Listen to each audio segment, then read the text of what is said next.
guys, magluluto ako ng paksiw na bangus. So, lilinisin ko muna yung aking bangus. So, kailangan ito malinis na malinis.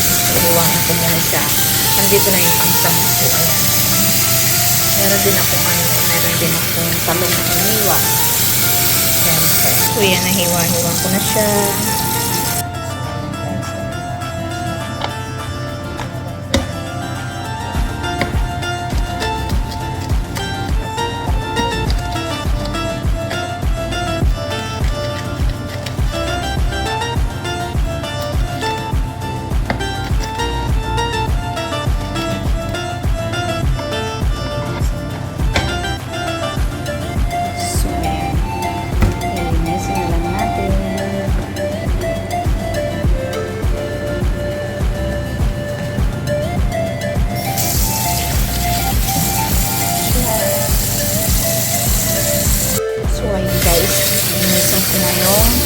Aking bangus. So, kailangan ito malinis na malinis na malinis. Walang dugo. Kasi napakalasa talaga ng isda. So, ganyan ako maglinis talaga. Halos wala ng lasa yung isda. Maiiwan.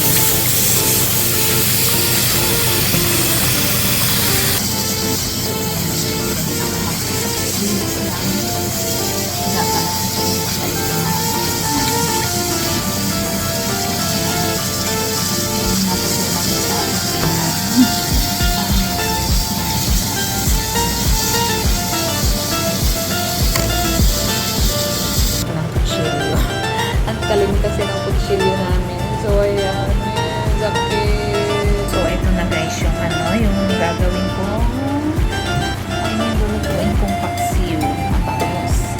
So, ayan. Ganyan ako matinis ng isda. Talagang tanggal yung mga dugo-dugo sa sa loob. Ayaw ko na may dugo dyan kasi malansa yan guys. So, yan yung natutunan ko sa liyanan ko kung paano maglinis ng isda. Lahat ng klase ng isda, ganyan maglinis. Kailangan tanggal yung mga dugo sa loob. Dun sa may tinik. Kasi yan yung malansa. So, yan yung ihahalo ko sa aking paksiw. Yung luya, siling mahaba, syempre. Lagyan ko rin ng talong at saka ng ampalaya. So, pampasarap din yan. So, ayun guys. Lagyan na natin dito sa aking mahiwagang kaldero. Yan yung aking paglulutuan. Paborito kong paglutuan. So, lagay muna natin yung ayun. Siyempre, yung luya. Nalagyan ko sa ilalim. At siyempre, ang ingay ng aking cabinet. Lagyan natin siya ng ng asin. Yan. Then, dito ko siya ilalagay sa ilalim. Lalagyan ko rin ng ng talong dito sa pinaka-ilalim niya.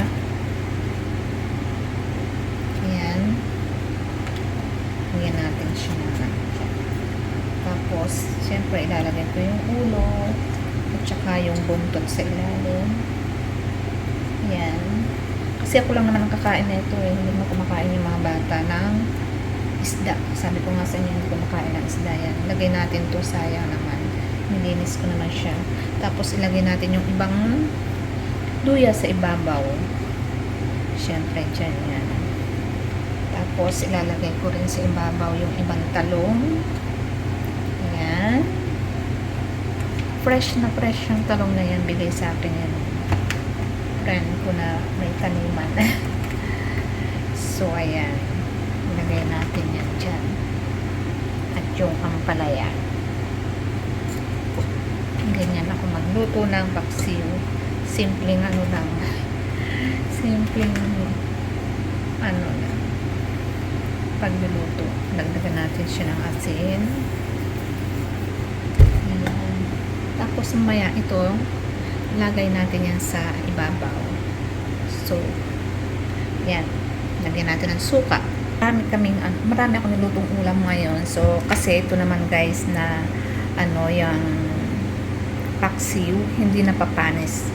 Matagal siya mapanis. So, yan, lagyan natin siya ng suka.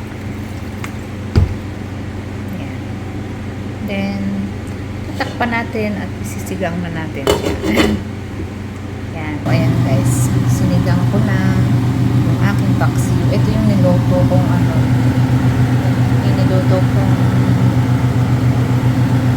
shrimp ginataan with kalabasa, baguio beans, and talong. So ayan. And then ito naman yung aking paksiw. Ako lang kasi kakain itong paksiw, hindi ko makain yung mga bata. So ayun guys, thank you for watching. Bye bye.